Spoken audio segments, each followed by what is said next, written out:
Sorry, I'm getting a little bit of feedback. Thank you, everyone, for joining this urgent Verso discussion on the US and Israel's continuing illegal war on Iran. This war, as we all know, is the fulfillment of a long-held fantasy of a whole layer of the American and Israeli establishment that stretches across party lines. They're being backed by Canada, Britain, Australia, and Germany, among others. So this is not just the US, of course. And following Israel's playbook in Gaza, the US and Israel are targeting civilian buildings and neighborhoods, attacking unarmed vessels, and seem committed to razing Tehran, a city with a population of around 10 million people. They managed to assassinate Iran's supreme leader, Ali Khamenei. But the Iranian regime so far shows little sign of imminent collapse. The main effects of this war have been the destabilization of strategic US alliances across the region and instigating a potential economic crisis across the globe. This is a moment of intense this is a moment of intense political crisis that is difficult to make sense of. Some of the key questions we're faced with are: what are the US and Israel's goals with this war? What is the future of the Islamic Republic, and what would its collapse mean for the regime? To think through these important questions and many more, I'm joined by four esteemed experts on Iran, one of whom I hope we will be seeing very shortly. But I just want to quickly introduce each of them. Um, and sorry, just give me one moment. So the first speaker is Afshin Matin-Asgari. He is a professor of Middle East history at California State University, Los Angeles, and the author of the just published book with Verso, Axis of Empire, A History of Iran-US Relations. We also have Golnar Nikpour, who is Associate Professor of Modern Iranian Political and Intellectual History at Dartmouth College. She focuses particularly on the history of law, incarceration, revolution, and rights, and is the author of The Incarcerated Modern: Prisons and Public Life in Iran. Eskandar Sadeghi-Boroujerdi is an assistant professor of international relations of the Middle East and at the University of St. Andrews. He is the author of Revolution and Its Discontents. And Professor Ervand Abrahamian is Distinguished Professor of Iranian and Middle Eastern History and Politics at Baruch College, CUNY. He is a historian of the Middle East and author of the forthcoming Iran 1979: An Inevitable Revolution, which Verso will be publishing in 2027. So we're really, really lucky to have all of them here today. And with that, I'm going to pass over to Afshin, who can start us off. Thanks so much, Afshin. Thank you very much for having me here, and thank you to all the participants. I have only 8 minutes, and maybe I can say a few things about the longer term background of this conflict between Iran and the US. Iran and US is in the title of the book, but I want to note that when we say Iran and the US, sometimes by those terms we mean the states, and because Iran means a lot more than just the Islamic Republic, and so does the US, more than the Trump administration. This is something I wanted to address in the book. I wish I could have written a people's history of Iran and interactions with the people of the US on a broader scale, but inevitably, unfortunately, things focus on state actors. But I've tried not to see like a state. And I want to, in this conversation, as much as we can, bring into the discussion the people of Iran as actors who are oftentimes victimized by, of course, by the war, but to acknowledge that the people of Iran for at least 2 generations have pushed back against the Islamic Republic. They're not one and the same thing. Of course, the regime has supporters, if we go back in history, much more.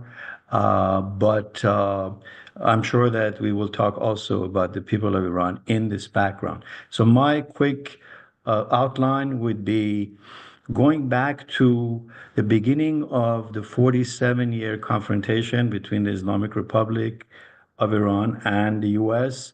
A very outstanding event is the hostage crisis, 444 days.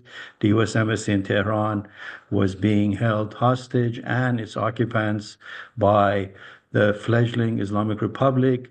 I think we can talk more about this if people want.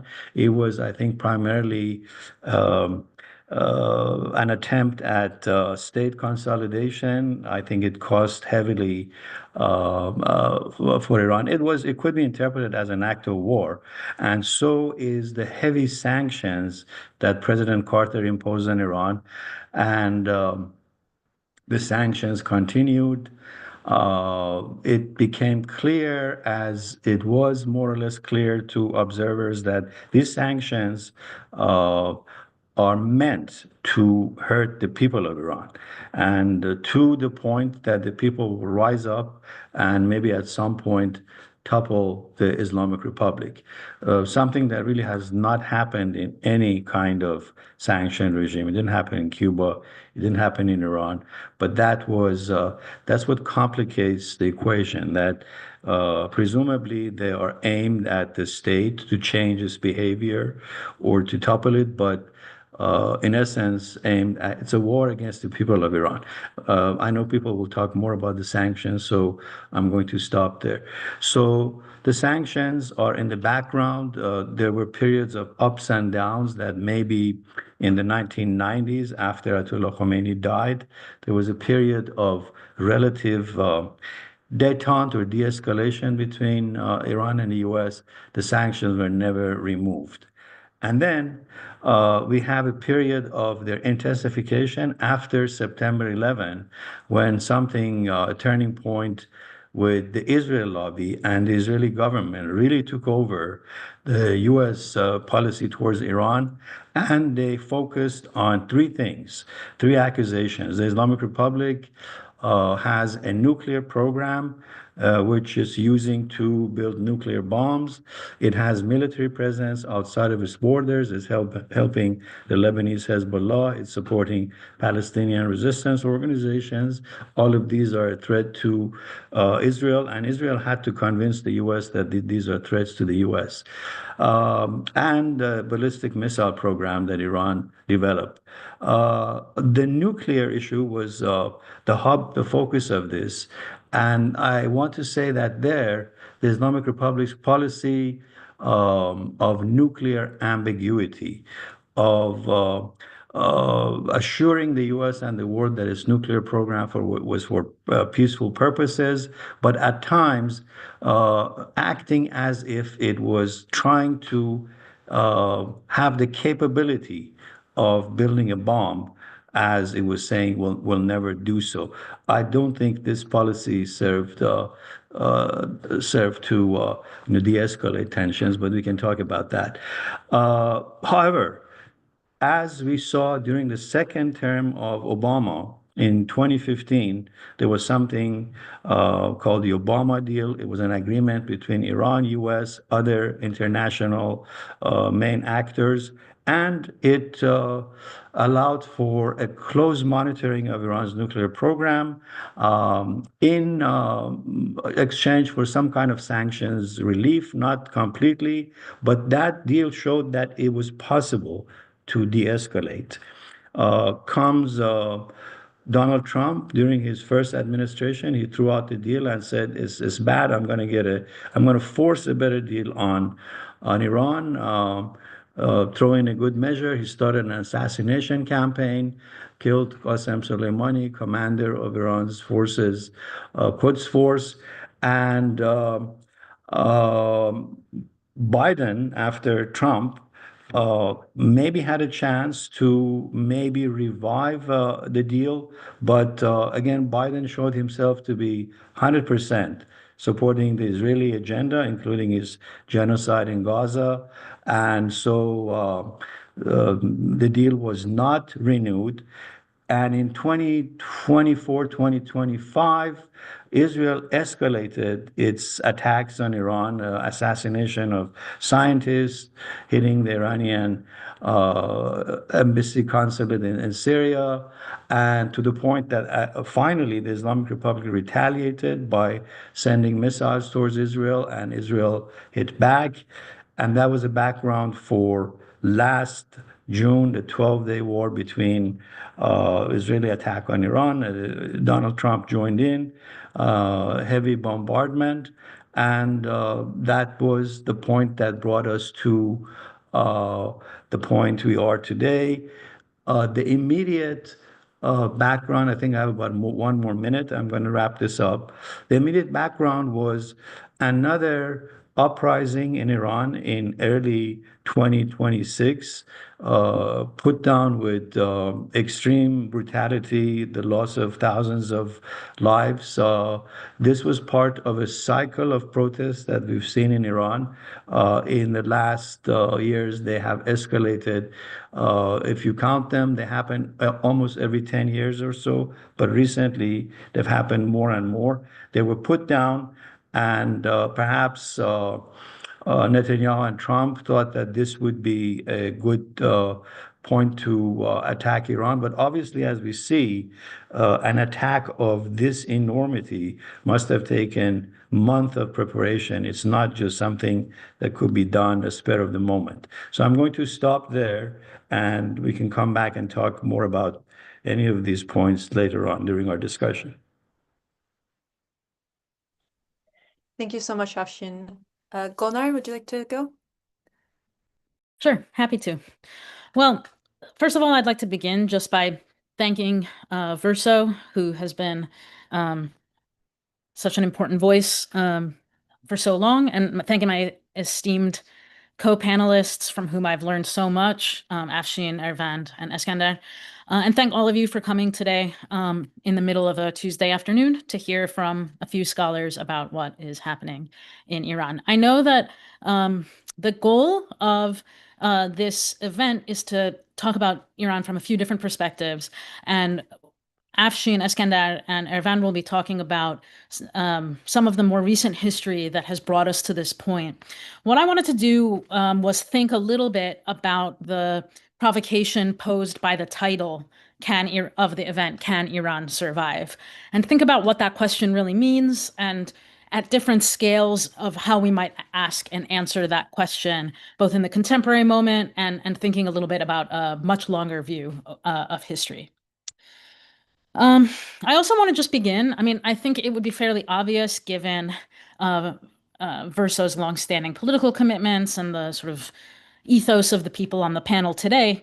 But I just want to state clearly at the top that I come from a perspective, the perspective I'll be providing is as a scholar who and a person, an activist who not only opposes this particular quite horrifying and catastrophic war, but indeed, on a more broad level, has long been thinking about and I have long believed and advocated against this type of kind of regime change war launched by the United States more broadly, right? So we have to always think and imagine the context of today in the broader context that we're operating in a post 9/11 world, and particularly with the occupations and wars in Iraq and Afghanistan and the state collapses that we've seen in those contexts. And indeed, it's precisely that set of circumstances that have sort of over these decades since I was a college student going to anti-war protests in 2003, 2004, 2005, to this current moment has sort of shaped the way I see U.S. involvement in the region, military involvement at the region. At the same time, I think it's important as people broadly who are thinking about these questions from the perspective of the left to think about what a principled left position might look like from within the context of the U.S., where we both oppose war, sanctions, imperial aggression, and think about what we might be able to say and analyze, given the Islamic Republic's own record of repression and political violence, to which Afshin alluded, right? So for me, it's important in a meeting like this for all of us to think together about what that sort of conversation might look like, what principled positions to that end might look like. And I'd like to suggest here that if we look at a much, much longer view of history, Iranian political movements over many, many decades, I mean, I'm talking about decades and even over a century, have actually had a kind of analytic framework to think about the context in which Iranian people have been sort of trapped in these generations. About this seeming quandary, right? The language emerges in the turn of the 20th century. So I promise I won't stay there very long, but I'm going to go to an early moment and say that beginning in that moment, Iranian political movements start imagining and placing their political analysis in such a way where they're attempting to counter what they call both despotism, estebdad, internal despotism, repression, authoritarianism, and the external pressures formed by imperialism, colonialism, estemar, right? So those words sound relatively similar in Persian, but the idea is that these political movements, really beginning at the turn of the 20th century, as I say, are attempting to think through the particular bind of being in a context that is not formally colonized, and indeed Iran is never formally colonized, but is nonetheless facing both a sort of moving target set of internal and external power brokers, sort of sets of power in which political movements attempt to then engage. And at different moments, different aspects of that sort of twin set of oppressors come to feel much, much more intensive, right? That the internal or the external will seem more intensive. And I think at this last week, we were at a moment, a high crisis of the imperial warfare launched by the most powerful imperial power in human history, the most powerful military in human history, all pouring the weight of its military apparatus onto Iran. And yet we always have to keep these things into some sort of frame together, right? That this is in fact our analytic duty. And analysis is always the core of action, right? We have to analyze the question of how we got here correctly in order to be able to think about what we need to do next. So we have this twin kind of structure between the internal despotism and external colonialism. That was the first point that I wanted to raise. And I wanted to raise the idea that it's not just that they exist, but that indeed they are working together. It's forms of power that are often linking in ways that are somewhat invisible. And I think sanctions would be a good place to think about how that works, right? The way in which the corruption of the Islamic Republic, paramilitaries and ruling elite, and a sanctions regime have equivalently or worked together to sort of immiserate ordinary people in a way that is that you need all of that sort of analytic to get at. So let me again turn to the question at hand. Will Iran survive? Obviously, in the first place, it's very plain that first and foremost, many Iranians will not, and indeed already have not survived, right? We are already at a point where some 1,300 people have officially been killed. That's from the Iranian Deputy Health Minister, Ali Jafarian, including 200 children, 11 healthcare workers. And that number is almost certainly an undercount already. And who knows what today's total will be, tomorrow's, the next day's, the next day's. But we also know, again, I try to think both sort of longer frame historically into the past and also into the future. We all, even if the war were to stop today on a dime, immediately after I stop speaking, that wouldn't be the only sort of catastrophic loss of life. We have already seen, for instance, the skies over Tehran be covered in black smoke, pour down black rain after Israel bombed Iranian oil facilities. The scenes in Tehran, I think for those of us who watch them, were quite apocalyptic. For those of us who know the city, have walked around its streets, were particularly painful. And toxins spread across the city and its environs are extraordinarily carcinogenic. And we don't yet know who will die of cancers that have not yet metastasized. But we do have Iraq to guide us on that. We know that, for instance, the official numbers in Iraq are such that the incidence of cancer in the country was about 40 out of 100,000 people before 1991. And by just 2005, and these are almost certainly undercounts because of the sort of limited ways in which we could get at this data, That number has, within just 2 years of American occupation, becomes 1,600 out of 100,000 people. That's an extraordinary amount of death and suffering that isn't actually captured in civilian casualty counts, right? Because they're not the immediate effects of bombs dropping. I mean, they are the immediate effects of bombs dropping, but they take a longer timeline. So already there is something of Iran that won't survive. Each one of the people who lives there and who calls themselves Iranian or who is part of the fabric of Iranian social life is indeed a little world unto themselves. All of those people have already not survived. And yet, we know that we're asking at different scales than this, right? So in the first instance, it seems to me that the US and Israeli architects of this war are telling us, although they walk it back, then they push it forward again, then they walk it back, that the goal is regime change. Thus, the goal is for the Islamic Republic of Iran not to survive. Donald Trump has stated, amid the onslaught of violence, that he actually doesn't understand why the Iranians haven't capitulated already. He said this even before the war started, as a result of sanctions. He says, I don't understand, given the pain we've inflicted, why they don't capitulate. And he said this again this week. I don't understand why they won't capitulate, given the enormous military outlay and sort of catastrophic bombing campaign that we've inflicted over the course of a week. I don't understand why they won't capitulate. But it seems very clear to me, and this is something that Iran analysts have been saying for many years and decades, that it will not be easy to dislodge the Islamic Republic of Iran.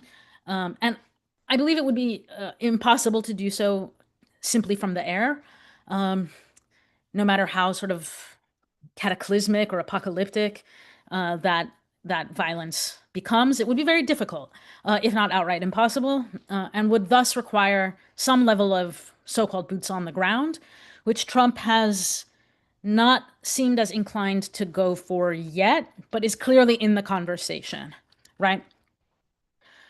From the Iranian point of view, they understand their asymmetrical limits, right? And what we have seen in the last week is that their strategy has been to try to grind the global economy to a halt and to hit US military targets across the Gulf and across the region, and to hit economic targets across the region. Iranian state TV 3 days ago was talking about the goal is to eliminate the idea of these Gulf states as a safe haven for capital and for the sorts of as a safe haven for capital, right? To try to take down these spaces of extraordinary wealth as a way to push the U.S. to feel enough pain to not engage in another bombing campaign. The Islamic Republic believes it can absorb an enormous amount of punishment, as long as it takes for it to convince the Americans and the Israelis not to launch another war of aggression. Now, of course, if it comes to this, we will see an enormous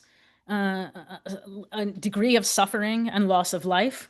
But the government sees this as an existential assault, not only on its own ability to maintain power, but on Iranian territorial and sovereign integrity. And it's speaking in those terms, maybe to bring people onto its side, but it clearly sees them in those terms as well. It is using the language of being Iranian, of defending the homeland, of defending Iran more broadly, not just the Islamic Republic.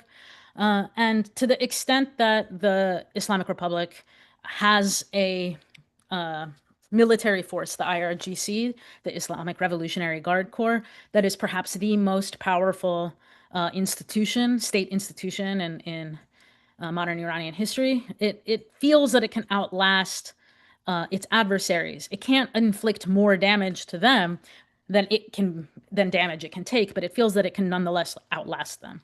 And I'll just briefly I'm almost done. I'll just kind of briefly say that from my point of view, here we see something of might be a divergence between what the Americans and the Israelis may want.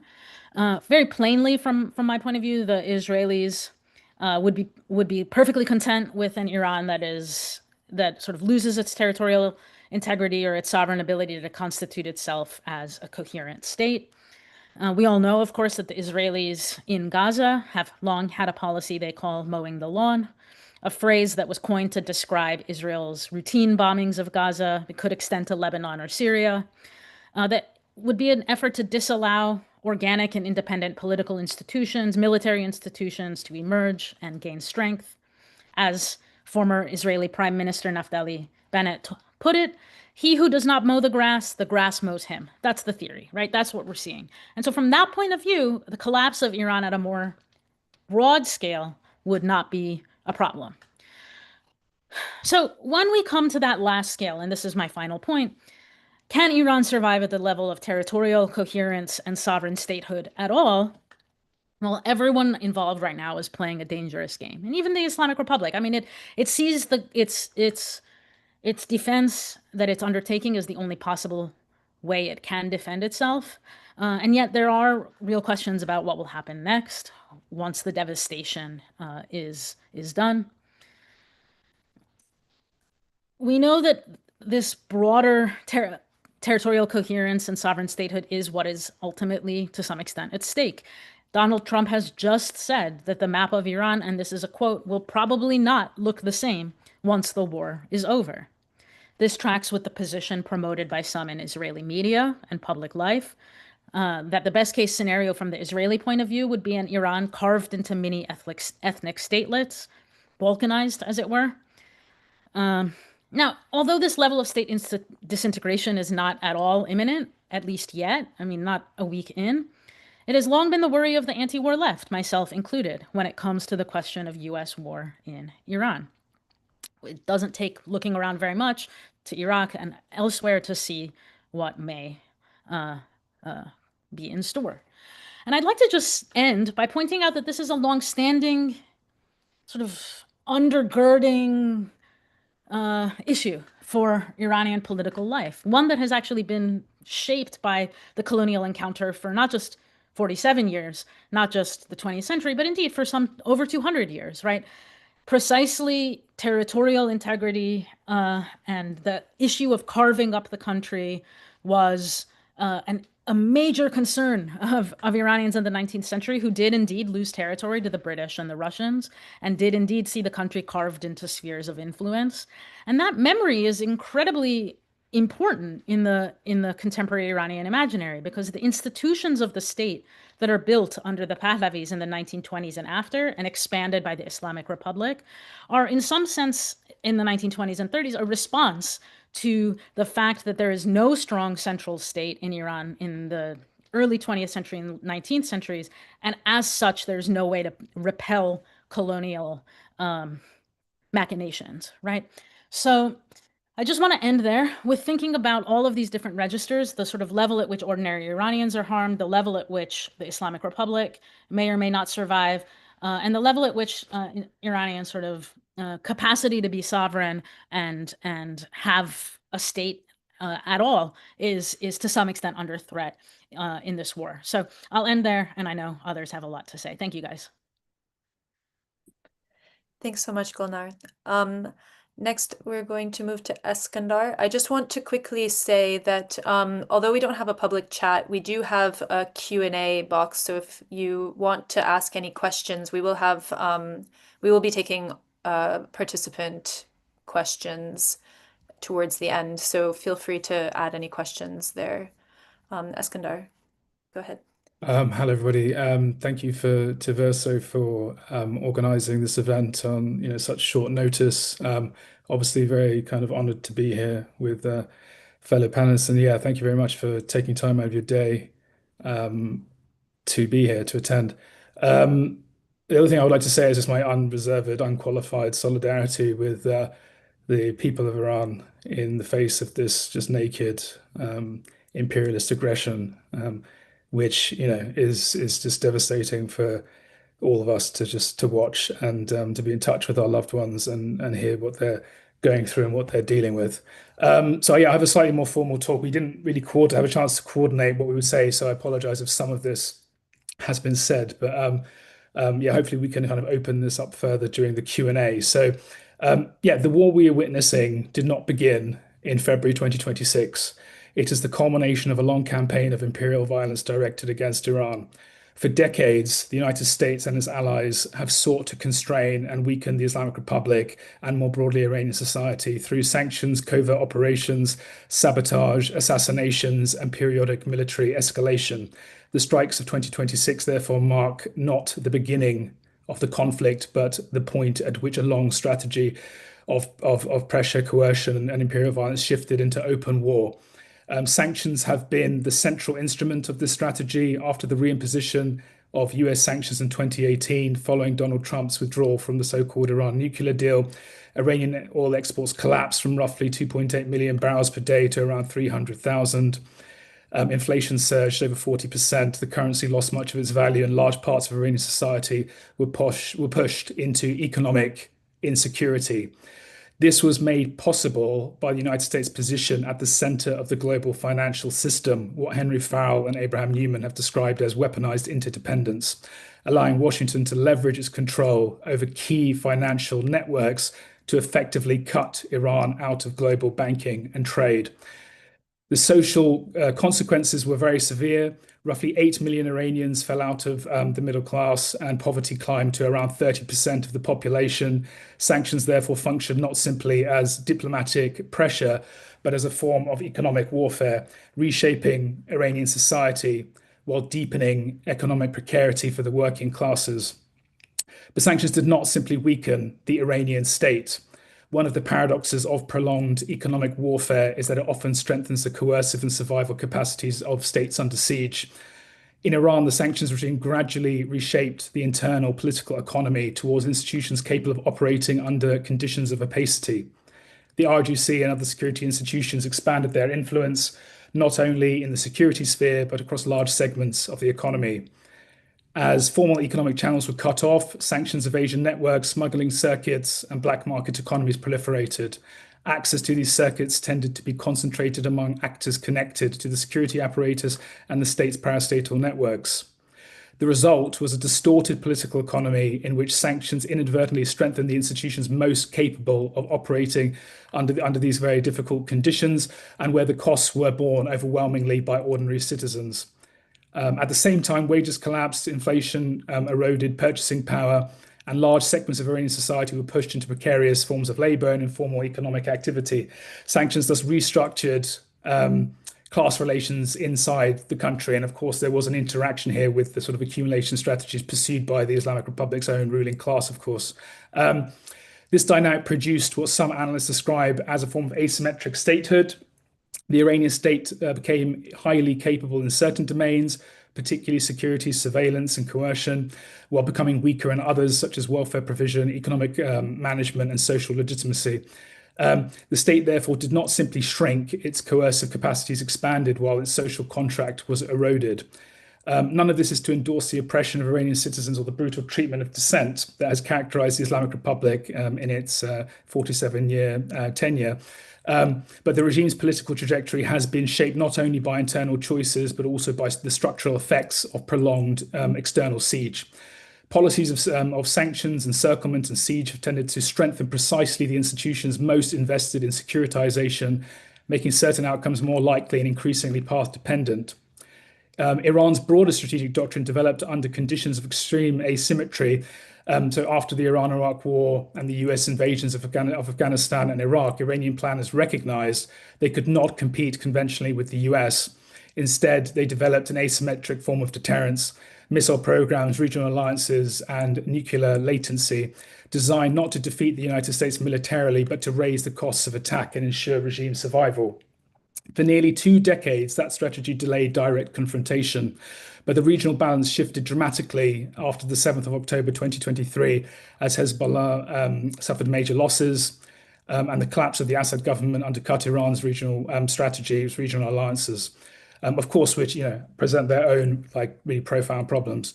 The current war appears to have been launched on the assumption that decapitating the leadership would trigger regime collapse, or at least some sort of deal with the rump of the regime that was left. Yet the Islamic Republic has shown considerable institutional resilience. Revolutionary regimes forged in war and sustained through decades of siege often develop strong survival mechanisms, and the Islamic Republic is no exception in this regard. At the same time, the Trump administration appears to lack a coherent strategy or clear endgame. The rationale for the war has repeatedly shifted. So from regime change to Iran's missiles and the question of nuclear proliferation, none of these objectives can realistically be achieved through an air campaign alone. Israel's strategic logic is somewhat clearer. For decades, Israeli leaders have argued that Iran represents the principal obstacle to Israeli regional domination. From that perspective, regime change or even state failure could be seen as acceptable outcomes, and basically Israeli analysts pretty much admit to this very openly. Yet the war may produce the opposite of what its architects anticipated. Rather than collapse, the likely outcome may be further securitization of the Iranian political system. For some time, analysts have spoken about the possibility of Iran evolving into what is sometimes referred to as a Praetorian political order, in which the military security apparatus becomes the central actor. The assassination of Ali Khamenei may have accelerated that very trajectory. So in killing the supreme leader, the United States and Israel appear to have strengthened the very forces inside the Iranian system most closely tied to the security state. The succession of Mujtaba Khamenei, if he does survive or live to see many days and weeks ahead, illustrates this dynamic.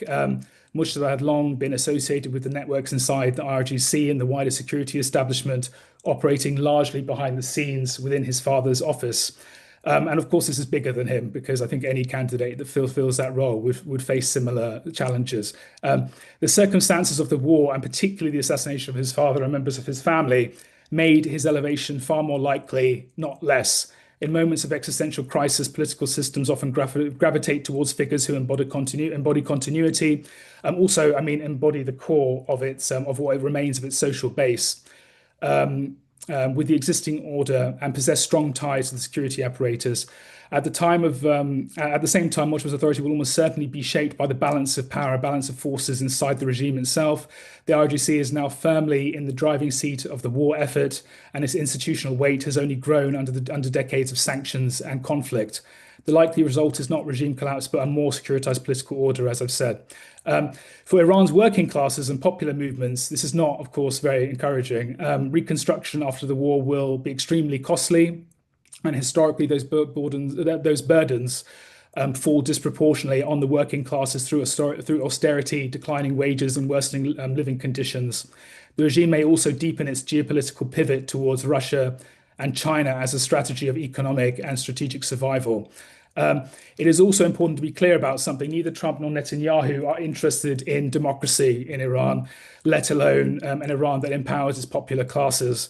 The United States and Israel have repeatedly shown themselves perfectly comfortable with authoritarian regimes, so long as those regimes align with their strategic interests. Opposing this war, therefore, does not mean endorsing the Iranian state. It means recognizing that external intervention and economic warfare rarely produce democratic outcomes, nor do they actually empower the working classes. More often, they actually strengthen the security institutions and entrench authoritarian rule. That is why it's important to connect opposition to this war with the broader anti-war politics that emerged. All the way back to the Iraq War when I was in university, as well as those which have emerged more recently around Palestine and basically fighting the genocide, protesting the genocide. Despite the repression that movement has faced in Britain and the United States, from protest restrictions and crackdowns, it demonstrated that millions of people are willing to challenge imperial violence, as well as its boomerang effect on the home front. The task now is to connect those struggles to a wider movement opposing war, sanctions, and imperial intervention, while supporting the right of Iranians themselves to determine their political future and struggle for a more democratic settlement. The lesson of the past 2 decades is clear. Imperial wars rarely produce democracy. They produce shattered societies, strengthened security states, and deepening authoritarianism, while allowing powerful leaders to destroy one state in the region after another with almost complete impunity. And in Iran, this latest round of imperial violence risks entrenching precisely the militarized political order it claims to oppose.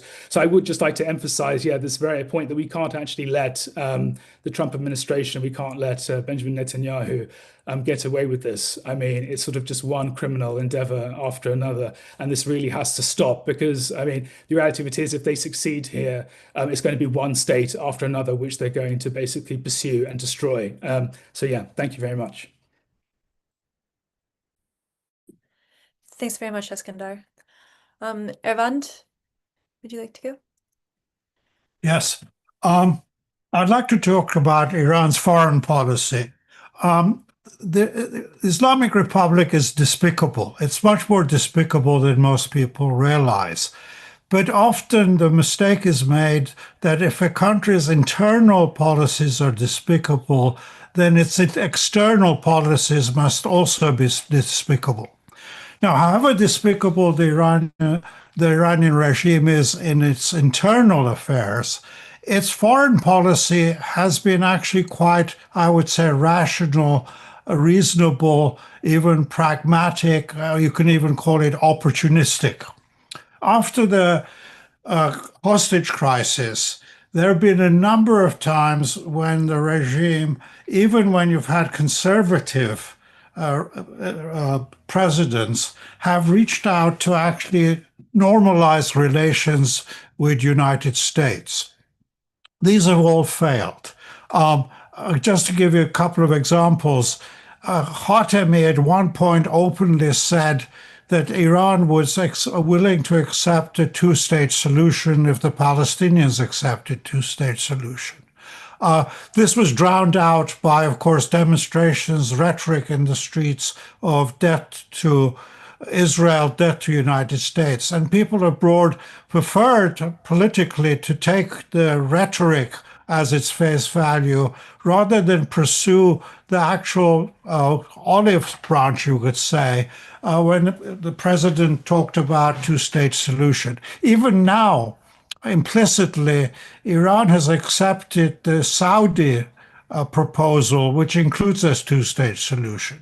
But no one really wants to talk about that type of discussion. They much prefer to look at the regime as somehow obsessed with the end of the world, the return of the Mahdi, the end of time. And you hear on American TV so-called pundits saying that actually the Iranian regime is irrational. It doesn't think in a normal Western type of rational thought. What they're often doing is projecting their own base, which is the Christian fundamentalist base, which now they call itself evangelical base, onto, and they are obsessed about the end of the world and the return of Jesus.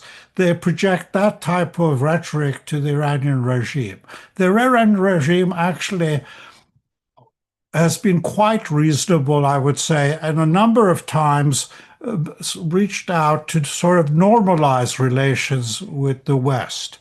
The West, on the other hand, has actually, or the West talking about United States, has since the hostage crisis outsourced its foreign policy to Israel.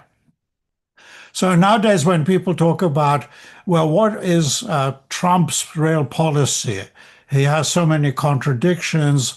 He has so many vague goals. The question is actually wrong. It's not a question about what he thinks. He has really outsourced, as other presidents have, the U.S. policy to Israel. You can see this in a number of ways. Usually a state will have some sort of institution that will develop state interests, state politics. The State Department really hasn't functioned for many years. At the present, there is no National Security Council to take basically information from the CIA, the Pentagon, to develop some sort of coherent U.S. policy towards Iran. So the result is that U.S. really has no policy. It really outsources it to Netanyahu. And Netanyahu has, I would say, maximalist goals in Iran. They talk about regime change, but I think people in Tel Aviv realize idea of regime change is, of course, a euphemism for a military coup d'etat. That doesn't apply in Iran since the military are, in fact, the Revolutionary Guards. And what that would mean is actually the takeover of the Islamic Republic by a full-fledged Revolutionary Guards, which has partly happened actually with the killing of Khamenei. Because under Khamenei, you had a National Security Council where a number of people, besides the military, were there. People like diplomats, experienced diplomats, who had been constantly talking about a deal with United States over the nuclear issue. What has happened with his son taking over, and his son really was the representative of the Revolutionary Guards.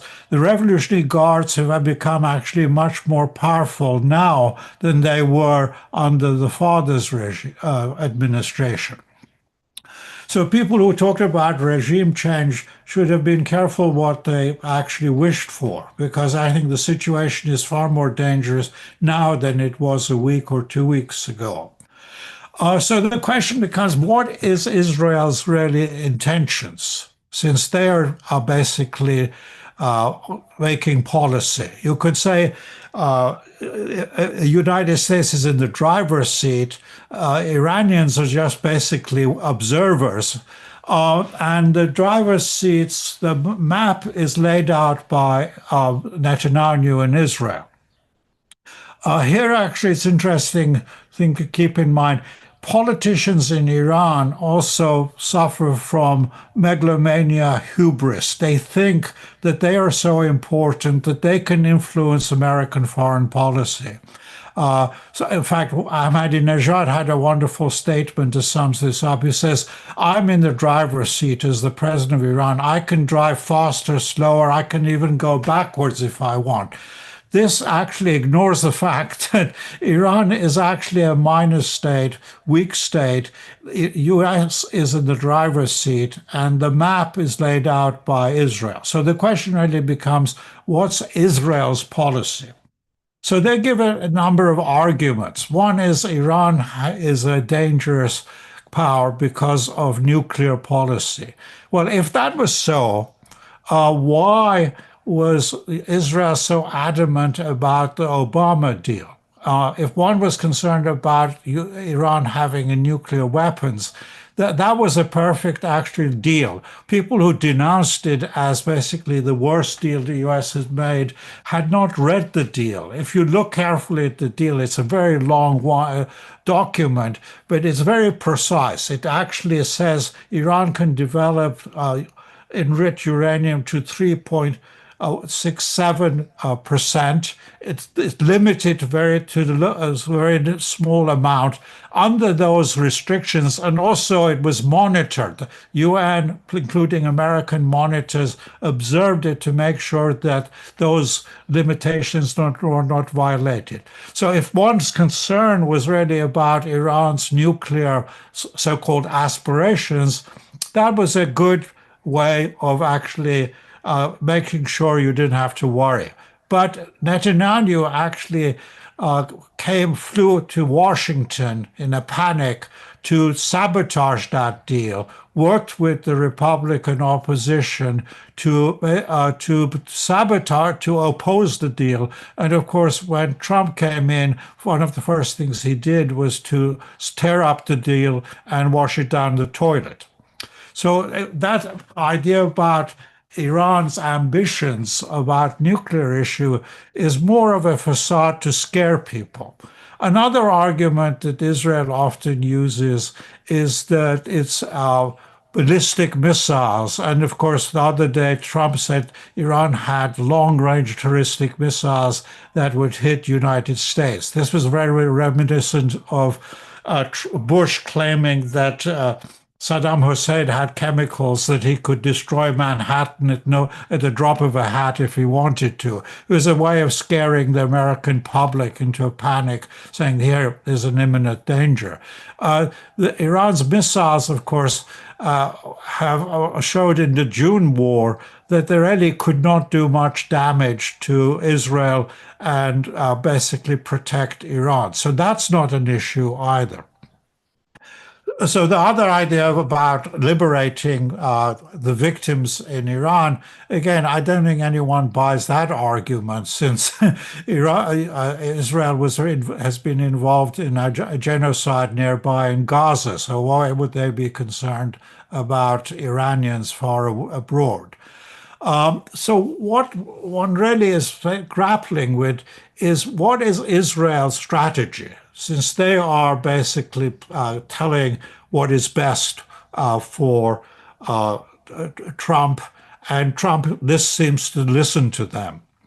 And this idea that somehow there is a gap between Trump and Israeli policy is, I think, misguided. There's no proof that there's somehow differences between them. They seem to have the same policy because Trump is basically taking the advice of Netanyahu on Iran. And again, I said this is a long-standing policy. It's not just Trump doing it. Previous presidents have done that. The only exception to this was Obama, when he actually then agreed to the deal, the nuclear deal. And that, of course, created peace panic in Tel Aviv. And that's what prompted Netanyahu to come to the United States to sabotage the deal. But overall, since the hostage crisis, U.S. has really not had much knowledge about Iran, not many experts in Washington on the new Iran to give advice.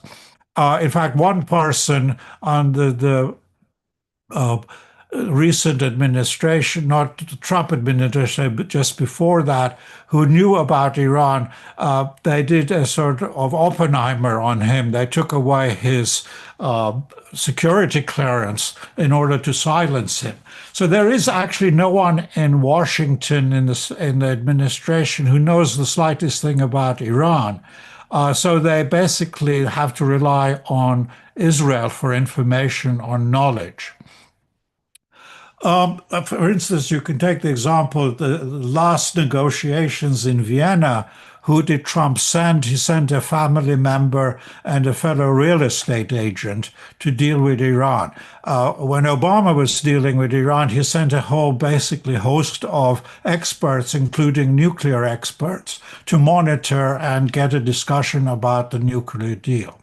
So these I think claims of Israel about what they want is absurd. And the last absurdity is this idea of actually replacing the Islamic Republic with the potential pretender Shah. They basically are blowing up his importance as if he is a real contender. And they know perfectly well that that's not in the books. So what then becomes is the real intention of Israel. I propose the real intention is not actually a regime change. It's not to disarm Iran. It's a much more maximalist intention. It is to dismember Iran, basically destroy the state. And from their point of view, if they can decapitate the state, even if they can't destroy the Islamic Republican guards, what they can do is cause enough damage at the center to weaken the state, and then they'll do what was done with other countries. They could pour arms into the country and incite basically ethnic divisions. And if you look at Israeli propaganda in the last 20 years, and among scholars in Israel, you find there's been a very unhealthy interest in ethnic issues in Iran. It's not just on the Kurdish issues. There are ethnic issues. Iran has a long history. There is a strong national identity, but there are also ethnic identities too. And we know from other experiences like Yugoslavia, even when you have a viable state, if you prod and know where to prod, you can create ethnic divisions. So their, I think, strategy, that not necessarily will succeed, but their strategy is, in fact, the destruction of the state of Israel, of Iran.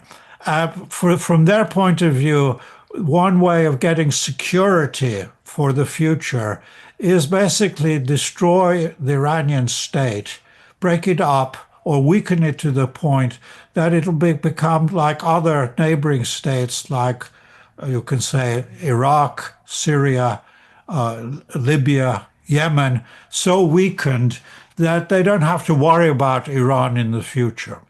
And this is often, from their point of view, any outside threat basically helps the Palestinians. So for Netanyahu, the way to solve the Palestinian issue is to make sure there is no outside, even polemic or rhetorical support for the Palestinians. If you look back at the Iraqi thing, the Israeli view at that time, and the lobby in the United States constantly argued that the Palestinian issue would go away if there was no Saddam Hussein, as if Saddam Hussein was creating the Palestinian issue. Well, we know Saddam Hussein went, the Palestinian issue is there.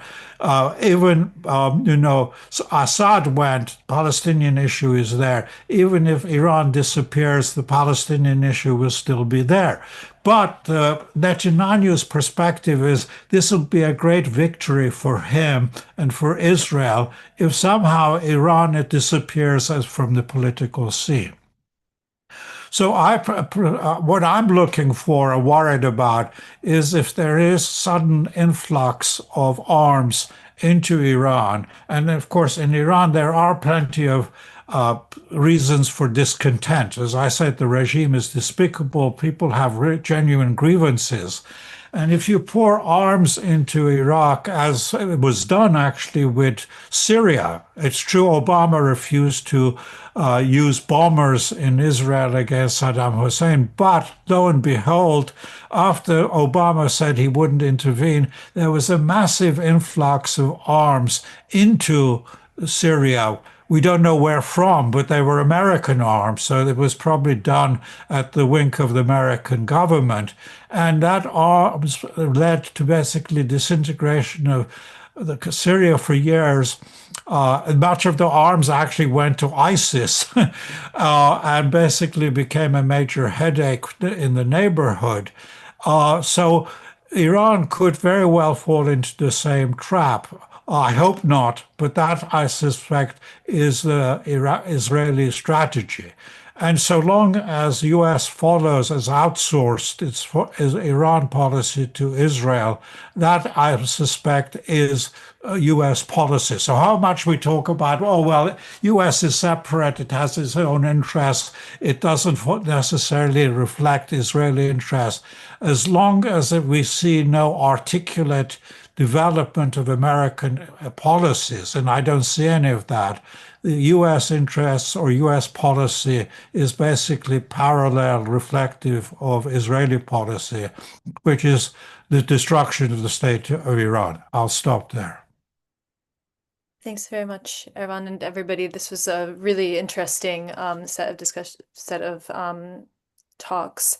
I want to make sure that we have enough time for questions. I have a number of questions, but we also have quite a few questions from the audience.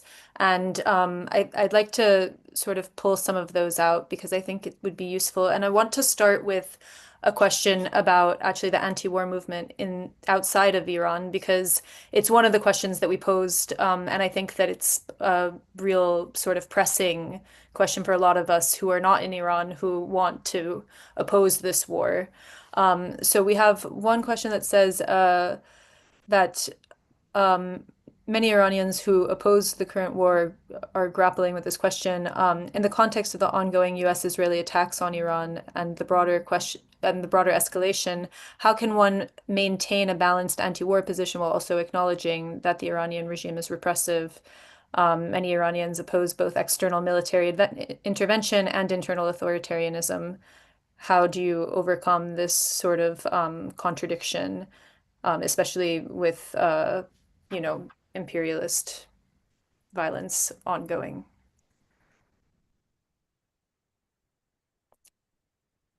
So, anyone would like to take anyone? Go ahead, Essie. Thanks. I mean, I guess my general perspective on it is you have to kind of think about your location and where you are and where you're rooted and what you have the ability to change.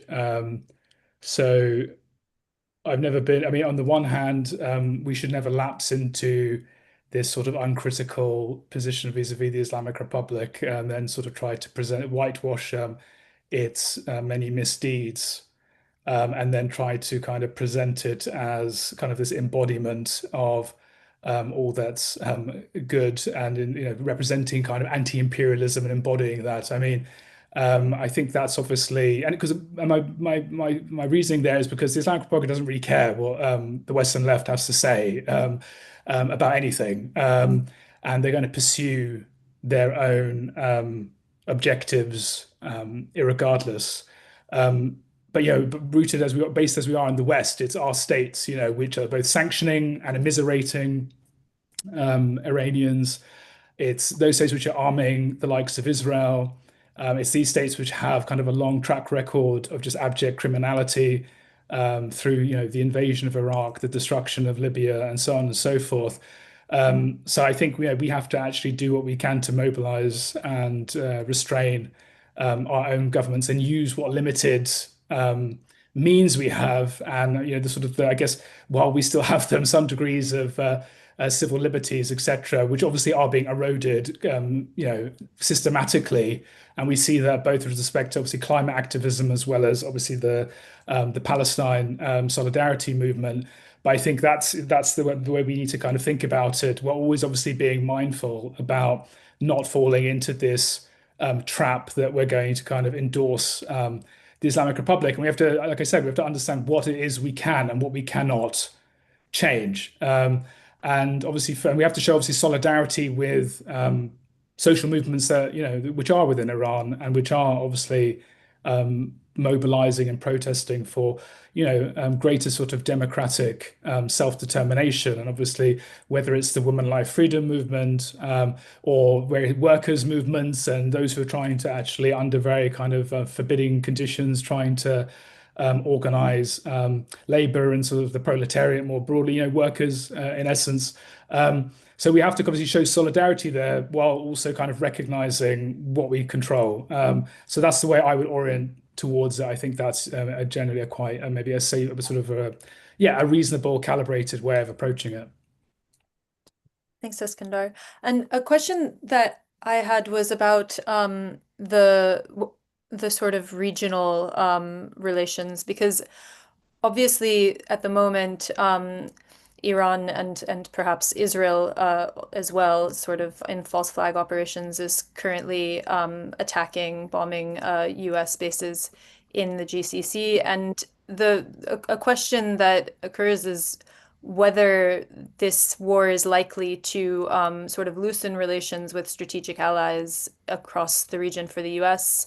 What is the sort of outcome that you see from this kind of scenario? So I'll go to Ervand first, and then Golnar, do you also want to speak? Okay, actually, Golnar, do you want to go first? Because Ervand spoke more recently. Sure, happy to. There's so many good questions in the Q&A, and just want to acknowledge that we probably just realistically won't get to all of them, but I do want to say a couple of things to the question you just raised, Mia. One is that we have always to be thinking, whether we do this as a profession, as the four of us do, or as we're just sort of in the world, we have to be thinking at the analytical level and then also at the sort of practical level about what we can do politically. At the analytical level, we have to try to hold all of these truths, as Eskandar said, in terms of both the internal repressive structures of the Islamic Republic and the external pressures that it faces. But at the level of sort of organizing and practical organizing in the US or in Europe, the immediate task on our hands is building the power of any kind of anti-war left. There's an enormous amount of displeasure on the part of the American populace with this war. The most recent poll showed that only about in the high 30% or maybe about 40% of the US right now is pro-war, and that's even before the economic shock hits. It's the lowest by far in the first week of a war that the US has ever had in launching a war effort, right? So we already don't know at the practical level, what new kinds of political synergies or solidarities might emerge in the context of Euro-American political organizing. But it's, to my mind, I always try to remind people that organizing isn't about sort of getting everyone to agree on all principles first and then acting, but rather trying to build organizational strength and show a coherent and unified anti-war movement while we continue to sort of hash out the debates and disagreements between us.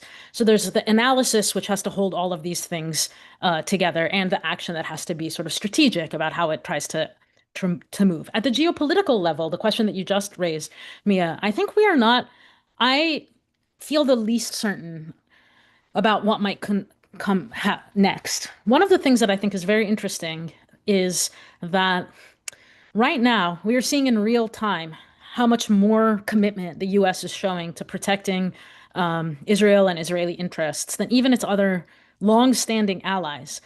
Just today, just a couple of hours ago, it was announced that the U.S. has requested and is getting from South Korea all of its THAAD batteries and machinery for the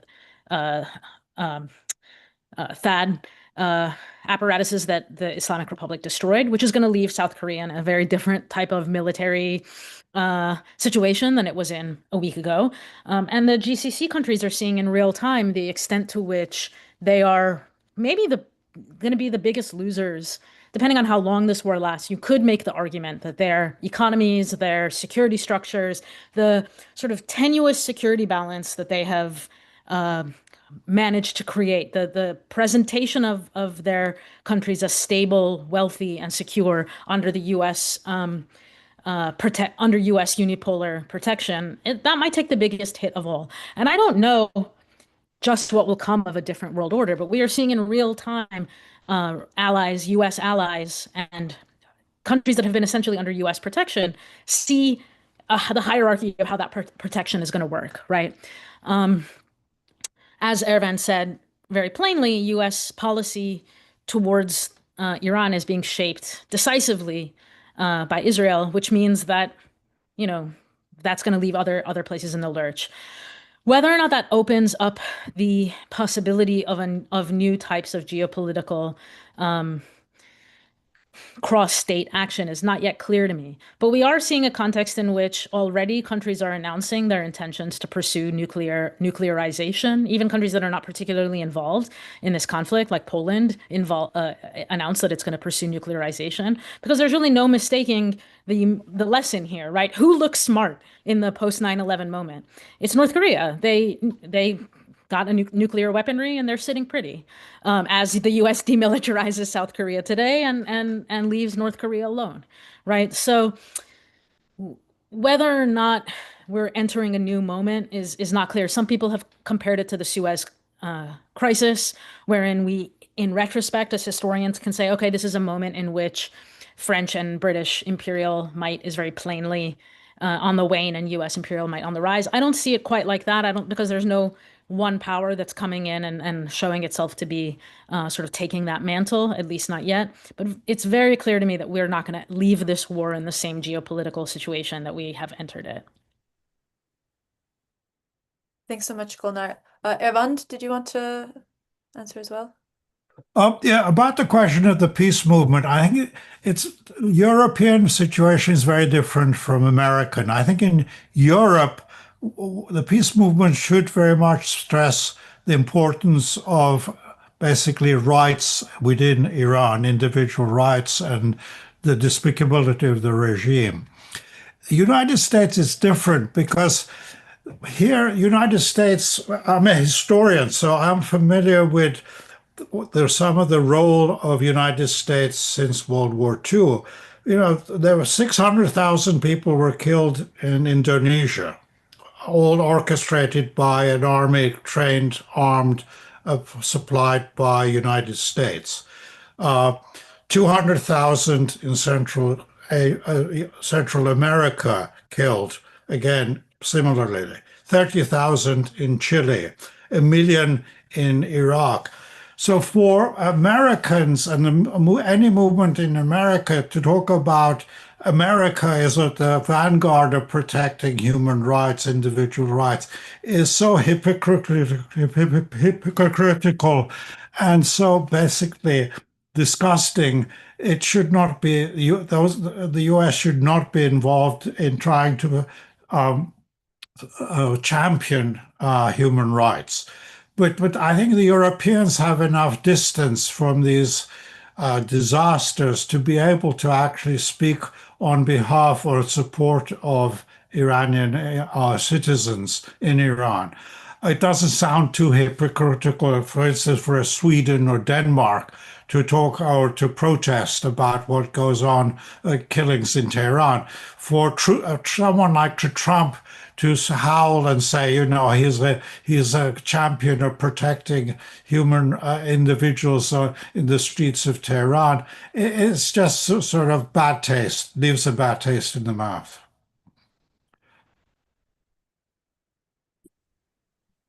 Thank you so much. And I suppose sort of linked to my previous question is what the like I guess I want to push a little bit. Like do you think that there is a possibility that alliances could be reconstituted, and how much of this is maybe like connected to Israel's war on Gaza in the last few years?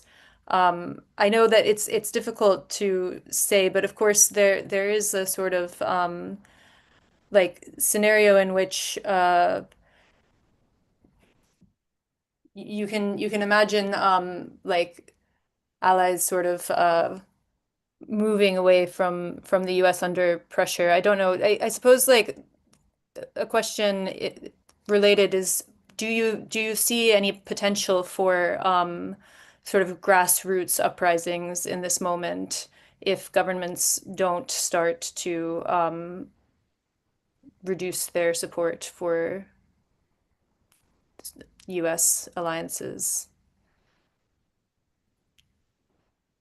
Afshin?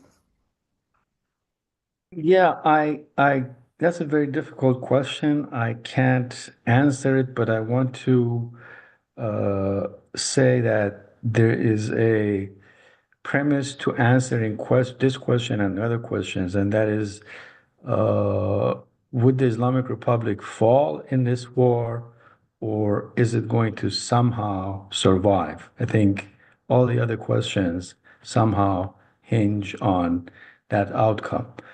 Um, so without directly answering that question, I think if the regime falls, then it's totally unpredictable what would happen.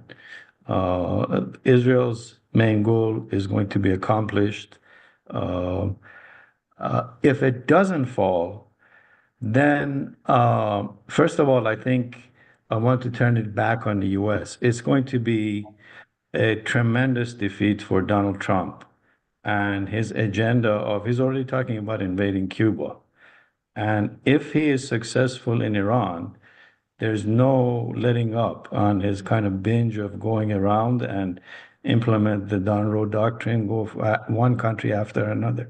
So somehow, whatever we think of the Islamic Republic, despicable, we hate it, it's a dictatorship, if it manages to survive, of course, at the enormous cost burden on the people of Iran, it would be a major setback for US imperialist design and also for Israel. So I think that's something to be taken into account. Eskandar? No, I think it's a good question. I mean, I think if you even go back to 2019, following what appears to be an Iranian drone attack on oil installations in Saudi Arabia, and then the fact that the United States at that point similarly failed to provide a kind of a security pact and umbrella, which very much the kind of the Gulf states wanted. I think, you know, that the Gulf since then or even before has been kind of hedging, and obviously they're still very much in the American fold, but you have seen a massive kind of shooting up in, for instance, Chinese investment in the Gulf. I mean, like in, you know, sort of I think upward of like 80 billion. since 2019. I mean, it's really kind of, and maybe even higher actually. So really eye-watering kind of figures. And also similarly, we saw in the Biden administration with Mohammed bin Salman how basically the Biden administration was completely incapable, despite all of these campaign promises, to really bring them to heel. But at the same time, I mean, I think this Iran war really highlights the degree to which we really see neo-colonialism at work. I mean, what we're really seeing is a archipelago of bases throughout the region, radar systems, all basically used in order to, as a kind of a staging ground or a forward kind of jumping off point for the Americans, a projection of power. But I do think, I mean, there are interesting murmurings even within the UAE, which of course is, Benjamin Netanyahu, I think, was quoted as saying that there is nothing that Mohammed bin Zayed hasn't done that we have asked of him. So I mean, even there, it is coming under strain, and I think this is obviously what other panelists have kind of highlighted, what Afshin and Golnar and Ervand have highlighted. Is, I mean, one of the things that really came out is the degree to which, since the Gerald R. Ford carrier strike group was like basically deployed to the Eastern Mediterranean to really defend Israel, and not so much, far less so, the Gulf states. So I mean, we have to be realistic and not sort of think this is going to be some massive rupture simply because these elites cannot. I mean, they can't afford to. They owe too much of their own security and kind of preservation to American and increasingly kind of Israeli like technology and so on. But I do think that is coming under strain, and it is kind of unprecedented, actually. And how it will actually cash out is yet to be seen. But I do think it is a kind of a watershed moment, and the fact that Israeli propaganda has been so proactive actually in trying to even sort of give this impression that the UAE or Saudi have already joined the war in Iran. And again, very much like the United States, has come into this, they're very much trying to drag the Gulf in, because obviously, Israel is the prime beneficiary of like instability and chaos in the region here, whereas the Gulf states understand that any kind of war, and similarly, Kurdish forces understood this as well, and this is why so far they were able to, in the KRG, were able to withstand American pressure. I think everybody in the region at this point understands that the real agent of chaos is Israel, and they're the ones who really are the only ones who sort of will gain from this and deepening this and prolonging this conflict. And I think that also explains the Iranian strategy as well, of basically rebuffing negotiations. Because the one thing I just would like to add, which is on a separate note, I mean, the Trump administration, obviously there are like continuities with like the history of American imperialism, but I think, we're talking about the crisis of the rules-based international order, whatever that meant. And I don't really think that was ever really a coherent idea. Of course, it was more often than not a kind of a sort of a mask for liberal imperialism.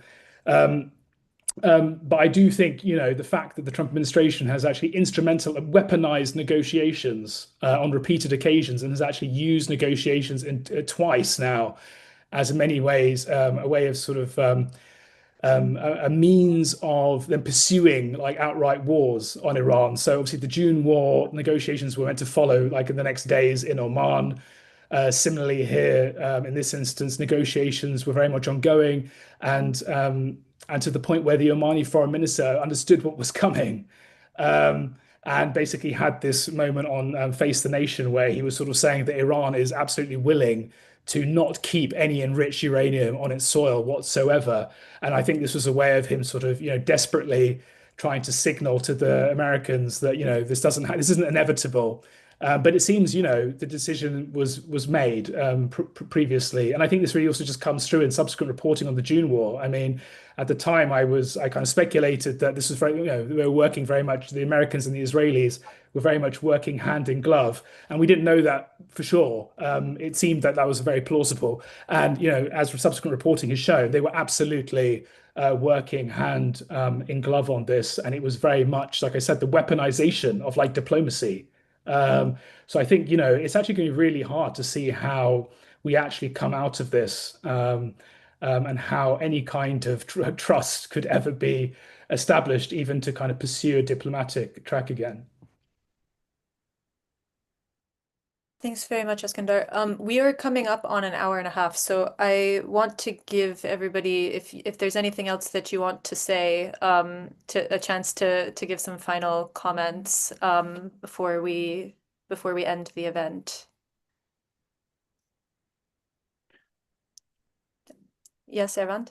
Yeah, going to a question of realignment. I mean, I think what this is going to do is accelerate the division between Europe and United States.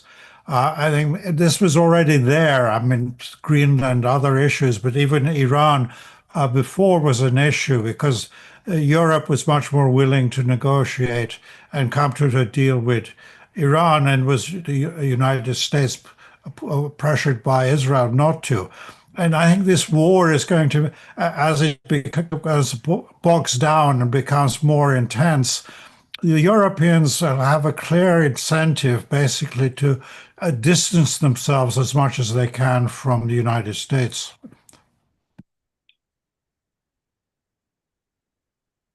Thank you. Would anybody else like to say anything before we finish? Afshin? I just wanted to say that, and I see this relates to some of the questions that I see in the chat box, that we need to pay more attention to the voice of the Iranian people coming out of Iran. True, at this moment, the internet is cut and we can't have direct, immediate reactions. And the direct, immediate reactions may not be that accurate. We need some time for reflection. But if we step back and look at the past 10, 20, 30 years, yes, the people of Iran have spoken, not just through uprisings, which have come at moments of desperation. But if you look at the voices of Iranian civil society, labor unions, teachers unions, lawyers, attorneys, artists, ordinary people, it seems that the consensus has been they want some kind of a regime change accomplished internally and peacefully. They've tried many, many times to do this within the confines of the Islamic Republic, and the state has resisted this. The voice outside of Iran, at least for now, seems to be the voice of the monarchists, which is really the voice that is amplified by Israel. And I think that voice, in time, as the enormous toll of this war on the people of Iran and its inability to accomplish anything positive has become more apparent, that voice is going to become at least less kind of aggressive, and we can go back and listen to these voices that are coming outside of Iran itself. It won't be easy at this moment of crisis, but it is not as if the people who live in Iran have been silenced, and we should listen to their voice. Thanks, Afshin. Golnar, do you want to Sure. close any remarks? Yeah, again, I want to apologize to all the questions we didn't get to. And I want to say something, this has been a moment of grave sadness for many of us who are Iranian or in the Iranian diaspora, or who simply care about human life. It's a pessimistic time, a griefful time, and a difficult one. And what keeps me optimistic, what keeps me thinking in ways that are opposed to the sort of current logic of death and destruction and despair and genocide across our region, is looking at Iranian political movements through many, many decades in general. There have been, the first sort of mass movements in Iranian history demanding a kind of democratic change in the country, anti-colonial and democratic change in the country happened in the 1890s. And every decade that those movements have renewed, they haven't always looked the same. Their targets have been different, but movements keep getting up off the mat and continuing to fight and struggle. And as Afshin just said, in the last 47 years, that includes women's movements, labor movements, etc. In the U.S. context, I think it's incumbent on us to think firstly and most directly about using any institutions that we have, whatever institutional power that we have on the left, such as it is, towards direct, principled, clear anti-war position. Anti-war in Iran, anti-war in Cuba, in Venezuela, I mean, all of these places that the U.S. is attempting to sort of transform along its Don Roma doctrines lines, right? And I think, again, we don't have to agree on all of the particulars, but there is this basic fundamental principle of understanding that democratic change, transformative change does not come at the barrel of a gun. It doesn't come from bombs falling overhead. Those types of things circumscribe people's opportunities, people's chances for making positive changes in their own lives. So yeah, I think the way that I think about answering, in some ways, the question that comes up again and again in the questions is how we do multiple things at once. And I think we do it by sort of foregrounding the fact that Iranian political movements have tried to do those things in sort of again and again, tried to pick up the pieces from having had devastating losses. And in this country, we saw in the last 2 years that the movement that seemed to scare the sort of powers that be the most dramatically was the student movement, the anti-genocide student movement across our campuses. My own campus sent riot police and hundreds of armed riot police onto its campus to break people's arms and arrest hundreds of kids and all that. And, you know, like they say, a hit dog hollers. And that is clearly the point. If it is the case, which we've all essentially agreed on, that Israeli demands are sort of driving the sort of policy positions of the U.S. vis-a-vis Iran, I think it's incumbent on us to understand that Iranian freedom isn't a singular thing that can happen without the rest of the region achieving that freedom as well. There's been a lot of chauvinism in the Iranian diaspora, a lot of outright racism, anti-Arab racism, anti-Iraqi racism, anti-Palestinian racism, people carrying Israeli flags. It makes no sense. Those are the forces, Israel and the United States are the forces that have made the region so difficult for democratic movements in the last several decades, and we need to keep our eyes on that. Thanks, Golnar. Ervand, did you want to? Yeah. Just a point. A new poll came out this morning, actually, which is interesting. The press in America has been representing the Iranian diaspora in the United States as fully behind the war, supporting Trump. Actually, the Gallup poll shows actually the diaspora here is very sharply divided. Some 50% actually oppose the war. And this poll was taken actually right at the beginning of the war, before some of the mass killings that occurred, especially in the girls' school. So in a few weeks' time, I think if a new poll is taken among the diaspora, you'll have a dramatic shift against the war. So even the diaspora, you would expect here, most of the refugees from the revolution, they have reasons to hate the Democratic Republic. Many of them are monarchists and had good lives in the old regime. Even there is a great deal of opposition on this attack on Iran. Can I just say I would like to just say one thing, if that's all right.